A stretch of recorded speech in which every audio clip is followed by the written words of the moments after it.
said he measured time differently. Near the end, not in years but in moments, left to stand under the lights again. He knew what was coming. He was not naive about his mortality, but he refused to let the end arrive without meaning. His final performances were not goodbyes spoken aloud, but they were heavy with understanding. Every note felt intentional, every silence carried weight. Fans sensed it, even if they didn't have words. Applause lingered longer. Cheers softened into gratitude because people could feel that something rare was happening. A man choosing to give joy while his body was asking him to rest. Bob Weir managed his suffering by refusing to dramatize it. He did not want to be remembered as brave or tragic. He wanted to be remembered as working, as playing, as contributing, until the very last moment he believed retreat would magnify the pain while engagement would transform it, and so he kept engaging. He used music as therapy structure, ritual, and shield.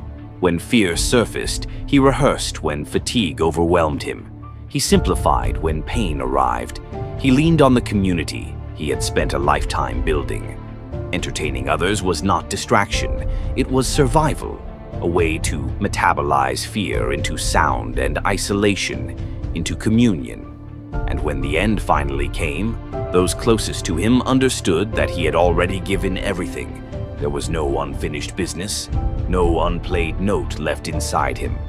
Bob Weir's final years were dark, not because they lacked beauty, but because they demanded endurance. They required him to confront decline without surrender, and he did so quietly, without spectacle, without complaint. He showed the world that suffering does not have to make you disappear. It can deepen you. That joy offered from a place of pain carries more weight than joy offered from ease, and that legacy is as important as any song he ever played tonight. This tribute is not about mourning what was lost. It is about honoring what was given.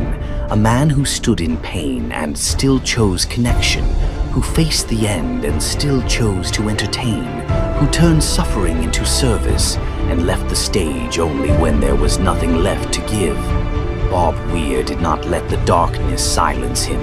He carried it with him, transformed it into music, and offered it back to the world. And as long as someone listens closely, as long as someone finds comfort in sound, when life hurts, his final gift remains, because even at the edge he proved the music still had work to do, and he did that work until the very end.